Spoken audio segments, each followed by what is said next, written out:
everyone, welcome to Here We Are, Brattleboro's Community Talk Show. I'm Wendy O'Connell, and I welcome you today. I think this is our 8th show during our quarantine sessions. And I just want to let you know that, again, Brattleboro Community Television is on board. There are all kinds of shows that are being produced and new shows to keep you informed, keep you in touch with what's going on in our community. So we hope that you will tune in often and check it out. The schedules are always in the newspapers, and you can see who's going to be on and what's coming up. So thank you so much for joining us today. And I'm very happy today to have Reggie Martell on our show. Reggie was born and raised in Brattleboro. He is now a multimedia content creator for digital marketing and is the director of web services at Martin Associates. Reggie also can do most anything with a website, a video camera, a GoPro, a drone, and also a drum set. Reggie is a musician. He supports the community in lots of different ways by helping individuals and also through his work at the Brattleboro Historical Society, the Building a Positive Community organization, and our own Brattleboro Community Television. So we are very happy today to have with us Reggie Martell. Hello, Reggie. Wendy, hi. I love it. That's the introduction where you come on and completely psych out your guests. Like, oh, okay, good night, everybody. Okay. Enough said, right? Yep, that's it. That was it. Told the whole story. That's great. Yeah, I know. Now we have 29 and a half minutes, so let's go. Yep. We're good with that. We're good with that. Hit the ground running. Yeah, the clock is running. Yeah. So Reg, you went to Brattleboro Public Schools, K through 12, and I know that you were in a band, which we will talk about in a minute, a band that many of us know and remember. But I'm wondering, and I've had other folks on who are Brattleborians, native Brattleborians. I don't know if that's the word or not to call us. But going back and talking about, the people who influenced them growing up, people or organizations, that you were connected with. Do you have some influencers? Yeah, there's this really cool, so Fred Rogers, Mr. Rogers' Neighborhood, of course, he had this sort of famous speech that he would give, and he would say, let's just take, depending on where he was, we'd be talking to like Dartmouth at the graduation, and he would say, just let's take 1 minute of silence to think about the people in your life who have influenced you and made you who you are today. And then he steps away from the mic, and then there's, however many people there are, 5,000, or he might be at the Academy of Motion Pictures. I mean, there's like a lot of people, and they're all just sitting there thinking about the people that made a difference in their life. Yeah. And I watch that video sometimes because I'm just sort of, times are crazy, and Fred Rogers is he's sort of a holy man. And I do that exercise. Yeah, I think about it. It's funny, on my bike route, I go by, oh God, now I can't remember the name of it, but Frank and Ingrid Crisco's, the granola. Oh, True North. True North. And, Frank Crisco is somebody that immediately pops into mind, right? So, at Academy School, and he was a similar guy. Like he's a holy man. Like no one has ever done anything better than Frank Crisco taught 6th grade. Like, and I wonder at that, it's just like, we're so lucky, and he's one person, and we're going to talk about others today, but that's sort of really where it started. It's like, it always, my sister, who's 4 years older than me, she has the same experience with him. So that's kind of where it starts. I believe that, and I think that was my daughter too had Frank Crisco for, I think it was maybe it was just 6th grade, but I still remember things that she came home with, very cool things that he would do with you kids. So that's wonderful, a great shout out too. I remember the first thing he ever said in class. He said, pick up an implement with which to make marks. And we're in 6th grade. I'm like, oh my God, you just blew my mind. He didn't say pick up a pencil. He didn't say pick up a crayon. He said pick up an implement to make marks. And this is what he did. It was like he gave you agency. He's like, now you have to decide. You're taking ownership of your education. That's so great. And it's Yeah. what a great way to relate to kids too, because it's Yeah. new and different information and a different way of being addressed. And so I'm sure that in high school and middle school there were other people. And was it around middle school that you started forming a band? It was in sixth grade. Sixth It grade. was in sixth grade. Yeah. I sort of, so most of the people, I mean, this is what's remarkable about Brattleboro. Like, there are people that I met in first grade that I'm still close friends with. Mm. And so we all came up together. And in sixth grade, I just sort of found myself bonding with a couple of the dudes over music. And that's when the initial sort of spark happened. Yeah. Yeah. Do you want me to name names? Is that what Oh, we're sure. Yeah, let's hear it, Yeah, because you guys stuck together for quite a number of years too. we're still together. I mean, we're still friends and communicate and work together. So it's, yeah, in sixth grade, it was Tyler Gibbons and Ian Stearns. And yeah, we found this mutual love of music and started to play. I mean, I don't even remember how it happened. It was sort of like, Ian played piano. So he's like, oh, well, you'll play guitar. And Ty played violin. That was a four-stringed instrument. So he's playing bass. And, I always wanted to play drums. My uncles, my family played drums. And so I always had that rock star gig. Yeah. That's not the right word, but well, you guys also, I was entranced. And I think the other thing about, and the name of the band was? Oh, Tragic Magic. So here's what's crazy about the name Tragic Magic. So we became a cover band. We would play like classic rock cover songs at the Teen Center on Flat Street. And we named ourselves Tragic Magic. And Tragic Magic is a euphemism for heroin. Oh, didn't know that probably, right? Didn't know that. Did not know that. And it makes sense now because I know where I got the name. There's a Eddie Murphy movie called The Golden Child. And there was just a scene and written on the wall under a bridge, wow. The pieces, all the clues are there. But I didn't, when we saw that, I was 13. I just saw Tragic Magic. And I'm like, what a great name, that's a cool name. And the wonderful thing about that band too is that you also had an adult following. There were. I remember hearing about you guys through Tom Yan because he had been following you as well. It was a great era because you were the band at the high school. There weren't that many kids who were doing that kind of stuff. Yeah, nobody was doing that. Yeah. And it was also extremely good music. And each of you also carried music into your adult life in one way or another. Oh yeah, definitely. Even now, like people ask me now, like, "Oh, are you still playing?" And I don't play out. I don't play out drums a lot. I do occasionally, but in the work that I do, producing videos and stuff, sometimes I'll need a piece of music that I don't have. And so there's, I've got my own little recording setup so I can go sit down and pluck something out on the guitar. Yeah. And So you compose music as well? Yeah. I mean, yeah. Being friends with somebody like Ty, I don't like to say that I'm like a music composer because he's just sort of off the charts, brilliant kind of music composer. But yeah, if I need to strum, yeah, I can create filler music for a video. Yeah. Well, I just want to point out to folks, to people in the audience now, that you might notice that there are a few BCTV logo things in Reggie's background and actually on Reggie himself. Reggie has done a lot of work at Brattleboro Community Television and has done some wonderful content, which we'll talk about in a few minutes. So after high school, you guys, as far as the band went, you went to different places. And can you talk a little bit about college life for you and the kinds of things that you ran into? Well, in terms of the music piece or the education piece? Both. I mean, so we did the music. Yeah, we kept going. We played the band through music. We started writing original songs and recording albums and that sort of thing. We left Bad Company behind,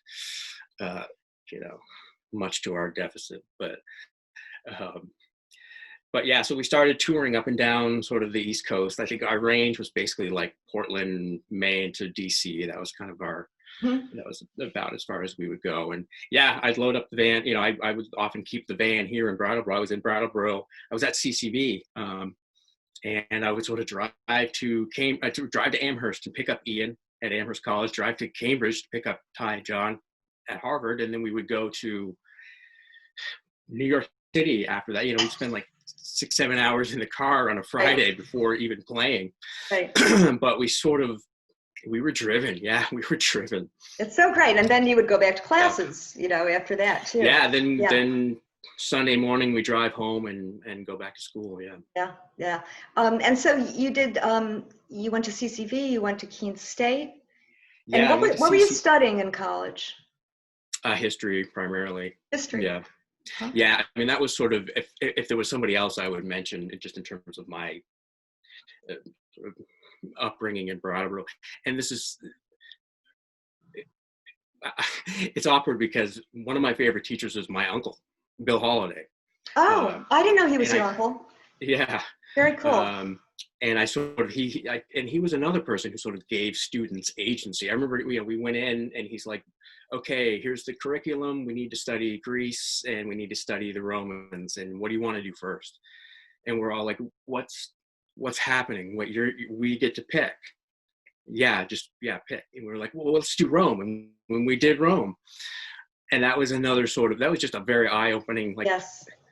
You know, people giving you some rope, giving you some room to learn. So I finished CCV. CCV was like, this was like the Bill Clinton era, I think the Pell Grant or whatever. He's basically like, well, we're going to make the first 2 years of college free. And so that's what I did. And then I graduated, which was cool. There aren't really any college graduates in the family. And so that was like the first kind of step. That was really cool. And then I couldn't go after that. I didn't really have the finances to be borrowing money to go to college and stuff. Even though I was accepted to schools, I was going to go to Northeastern in Boston. And I just started working. And one of my friends called me up and said, oh, my grandmother is wondering, you know, just like wanted to see you. And there's people I've had a relationship my whole life. Again, first grade, that's when I met them. And I don't think they would mind me saying, I mean, this is Benj and Adam Kelly, whom I met, you know, that first day of first grade, and we came up together. And so I got to know their family. This is, I think I don't know when that would, the phrase of "it takes a village" started to become Hillary sort of Clinton. more widely. Hillary It's Hillary Clinton. Yeah, right. And I was like, well, that was my life. Because there were so many helpful people in my life, and this is very humbling because it's like, oh wow, they were actually cared and were paying attention. And yeah, so I was contacting you, waiting for me to get to the part. Yeah, they said, yeah, my grandmother wants to, she wants to talk, and we're chatting. She said, are you in school? I said, no, I'm not. And why? I'm like, well, I just can't really afford to go. And she said, well, okay, well, that's fine. I'd like to help. And I was like, wow, that's really amazing. And so I started looking around and looking at various things and how to programs and I came back, and basically what she said was, you know, don't worry about all that. Just you get accepted to a program, and you send us the bill. Wow. Yeah. And that changed everything. Changed everything, yes. Yeah, that was huge. And where did you go from there? It changed everything. Yeah. So I went to Keene. I went to Keene State, and this is, like I said, I was the first person in my family to sort of be going and graduating. And the story, I recognize the story is a little bit of a humble brag, but it illustrates sort of where I was at in terms of, you know, the background. Where I got a letter, and it was like, Phi Beta Kappa invites you to apply or whatever, and I didn't, and I'm like, what is this? I thought it was a frat. I'm like, I just tossed it, and my advisor there was like, so did you get the letter I recommended you for Phi Beta Kappa? I'm like, wow. no. He's like, that's not a frat. I'm like, oh, you sort of had to explain what it was. But I was working full time and in school, and I just didn't really have the time. And then when I went to go, when we were graduating, you go and you get your cap and gown and stuff. And sort of I hand them my paperwork and they sort of figure out what you need. They're like, oh, summa cum laude. Wow. And I was like, oh, I'm like, oh, I don't know what that means. You never took Latin, right? I literally didn't know what it meant. Yeah. And so there's a certain amount of irony there. It's like That's right. to do well enough in school to have a summa cum laude degree, but actually not know what it means. That's so great. That's so great. But And that's so just sort of that's kind of the nature of that whole piece of incredibly wonderful fortune that came to you. Yeah. Yeah. And so from there, did you go to Hawaii, or what was the Hawaii No, piece? so I went. Yeah, I went. So I graduated from Keene, and they said, I can't remember if I mentioned Peg. Peg Taplin. She was actually my Ben and Adam's grandmother, and she made this all possible. And her, I was talking to Marty, her daughter. She said, if you want to keep going, we want you to keep going. And so I did. So I went to Marlboro, the MAT program at Marlboro. Mm-hmm. Peace be upon it. It's gone. That program was tremendous, just tremendous. Everything I do now is, in terms of my job, I'm able to do because of that program. The skills that I learned, the way to sort of be professional in relationships and that sort of thing. Learning how to work with people and be cool working with people, and that all came out of Marlboro, and that's not what people are looking for. So well, it was, and it's their legacy. Now it's their legacy. Yeah. It's wonderful that you were able to take part in that. This is this is the point in my life where I'm just like, it's all up in the air. Let's just do the craziest stuff that we can do. Yeah. So we went to Hawaii and library school, and what I didn't pay attention to was all my librarian friends saying, library school kind of sucks. I love school, and so I'm like, oh, I'll be fine. No, it sucks. Because it's so rote, it's like it's not the thinking part, the improvisation part, the really cool research part doesn't happen until later. And I'm like, I'm not going to wait a year to start having fun in this degree. So I quit. I left the program. Mm-hmm. And so I'm living in Honolulu and suddenly very isolated. I mean, micro, macro, and like, oh my God, like, what have you done to yourself? Like, you're literally in the middle of the ocean. Like, the metaphor just couldn't be more on the nose. And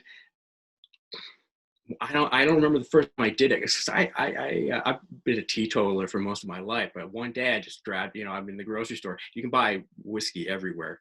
You can buy it at the gas station in Honolulu. And so I started to buy alcohol and drink it a lot. And it was, I think I had the same experience a lot of people had, where it's like, at first I'm like, wow, I'm writing. I'm like, wow, it actually helps with creativity. I'm more creative. I'm like doing all this cool stuff. Even in correspondences, like, people are like, oh, that email you wrote was so funny. I'm like, yeah, I was drunk. And so there's this odd, like, positive reinforcement there. Yeah, right. And then I eventually, I ran out of money. I was in trouble out there, and so I came back to Brattleboro. Mm-hmm. It didn't really have anything going on. Mm-hmm. And so I started drinking really, really heavily. That sort of became my job. And at some point, it turned around, and you got connected to. Yeah. So I got in trouble. I broke the law and experienced the consequences of that. And part of the mandated piece was rehab at the retreat. And that was, so it's interesting because nobody, like, I don't think I've ever had a conversation about that outside of that. Like, I think that was 5 years ago. I think you're like the first person I've talked to, like, literally right now. And that's a little bit of a bummer, because there's not for me specifically or personally, I mean, a little bit, but just sort of in the wider sense, because it's like there's that stigma piece. Like, clearly nobody's, like, people are afraid to talk about it, right? And they don't need to be. Like, that was an important experience in my life, and it's okay to ask. Like, if people are in rehab and they're sort of coming out and going through substance abuse recovery, Hmm. it's okay. It's really okay to ask them about it. The fact that people don't, it just sort of reinforces that stigma, and that's one thing we really want to get to try to. I want to be positive in my language here.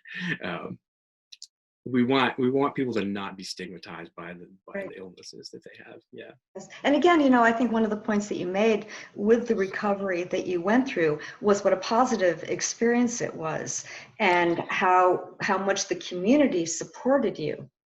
I liked it. I liked that whole experience. Yeah, I learned a lot. I learned a lot about. There's a sometimes people will say like, how do you?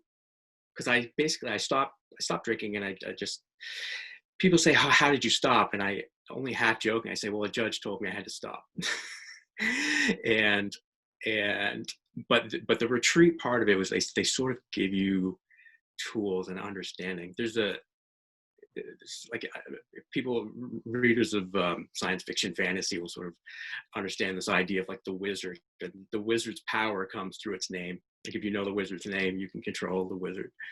And in some ways, for me, addiction was like that, where I came to understand some of the key concepts involved. Some of the things that were sort of messing with my head. Euphoric recall, which is just this idea of like you do something fun and you do like a drink, like like you have alcohol, and so Mhm. those two things become married, and so you always kind of want to do them together. Yeah, yeah. Um, and this idea of the addictive voice, which is like literally like the devil on your head, that's like, it'll be fine, just go, just go get some whiskey, just do it. Mm. um, it's literally just knowing those two concepts really helped me a lot. It just frames everything. As part of your recovery, as you said, Yeah. you were doing a lot of different things. The community was supporting you. What was the key thing, do you think, in terms of really making that recovery? It was finding a purpose. I mean, that's really what. Mm.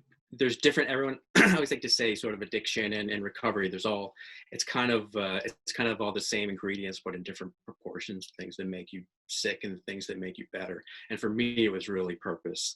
And BCTV was a huge part of it, because I just started to volunteer, and sort of take jobs that I wouldn't have otherwise taken, because I don't know if people understand, but you're sort of in a producer pool, and BCTV needs something covered, and they call you, they say, hey, will you go do it? And so I would go do it. And that was just getting to know Core and Roland and everyone down at the station, and building a relationship with them. They didn't know this at the time, but it's like they're really a lifeline for me. Yeah. Hmm. And the Yes. Historical Society did the same thing, but BCTV was huge. Yeah. Oh, that's good to know. I And it also learned a is. skill. I should say, I want to play BCTV real quick. I'm a professional video editor now, and that's large part because of the work that I've done with BCTV. That's so great. So, And yeah, again, it's another, yes, it is a plug for BCTV, but it's also a plug for our community and the things that we yeah. have available for people in the community, and resources, and the skills that It's you can come up with. yeah. And so from that though, Reggie, you really, you kind of ran with that ball of being part of the community and being helpful in the doing things to help other people in the community. Can you talk about that a little bit? Yeah, I mean, I recognized really early on. Um, the first day I went into the retreat, just to back up real quickly, I remember going in, and there was these two forms, and it was like, do you have insurance? And I said, no. And so, so they took away one form and had me fill out the other, and I handed it. And that was like the last I ever heard of anything. And I was like, my God, I'm being taken care of. I'm Wow. really being taken care of. Um, and I just recognized that instantly. And yeah, and so I started, the physician who oversaw the program when I was there. I think he can't talk about it, but I think I can. Jeff Kane, and it was funny. He was giving a talk, and BCTV asked me to cover it, and I was like, oh my God, this is great! I get to actually cover somebody who I was working with, sort of on the inside, as they say. Um, and through that, I came to know what at the time was uh, the Brattleboro Area Prevention Coalition, which has recently rebranded to the building a positive community is what it's called now. And so, and that's really what it's all about, is sort of finding ways to help out the community. And you're working with them now? Yeah, I'm working with them now. Yeah, I'm on the board. Yeah, I'm on the board. Yeah, yeah. So I started volunteering and serving on boards, and people. Yeah, that was something that I could bring to the boards. When you yeah, I had that experience. You know, one thing that I do want to mention is that you're a big biker, and I think that Yes. that was you've been doing that quite a bit. You've been a fantastic climber and a biker around town. And BCTV also, folks might enjoy this. BCTV is running some of your quarantine bike rides with a GoPro, and they're really fun. They're really fun and they're really exciting. And you're going to places that a lot of people don't know about in Brattleboro. Yeah. So I would recommend people tuning into that. And can you talk a little bit about your idea for a COVID community diary? Well, yeah. So I was riding. It was like one of the first days, right after the governor had said, stay at home. And it was Saturday, and I was riding, and I was coming home through Main Street, and there was no one. There was no one on Main Street. There was no cars. There was no people. It was just me on my bike, and I was rolling. The GoPro was going, and I was like, my God, this footage is incredible. We've never seen anything like this before. Yeah. It's like literally like you have to go back to World War II, where there was this sort empty of thing streets, happening. No people there. Yeah. Empty streets. I mean, it was a different scenario, but yeah, that the whole, where everything is galvanized, everyone is sort of thinking about, I had this sort of weird theory about when everybody's thinking about the same thing, we're just sort of locked psychically. It's probably BS, but it's something I like to think about. And it really, it's something I really felt at the time. Yeah. So I started riding around and sort of videoing things that people wouldn't see because they're not there. There's nobody there. That's right.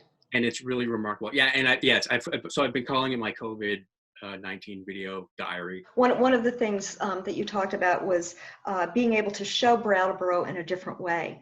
And as a camera person working for BCTV, I think each producer who goes out in the field is doing that. They're showing a different aspect, whether it's the ski jump or the brown bag lunches or whatever. There's so many different aspects of the community that people don't see. So to have a place and a forum, almost a visual forum of what's going on, is another thing that community television does. And we're so glad you're a part of it. BCTV is incredible. Like, that's the tagline. I mean, that's what we're here. I mean, it's incredible. And it doesn't really get its due. And I think that's partly our fault, because we're too busy working to trumpet it, but we need to trumpet it. And it's a nonprofit, and in that says a lot right there. Reggie, it was great talking to you. It was really wonderful talking to you. And it went like that. I know, it always goes really, really fast. How can we fill a half hour? We can't do it, but we did. Well, you covered a lot of ground. So thank you so much, and we will be seeing you around BCTV and around town on your bike.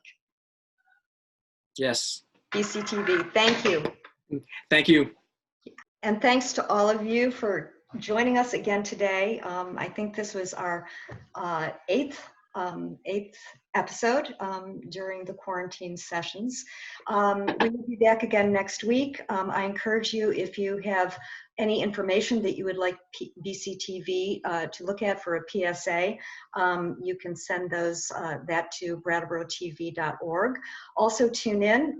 As I said, we've got a lot of shows going on, a lot of people talking about the town and how we're doing and where to go for help and assistance. So we will see you next week, and we're so glad you were with us today. Thank you.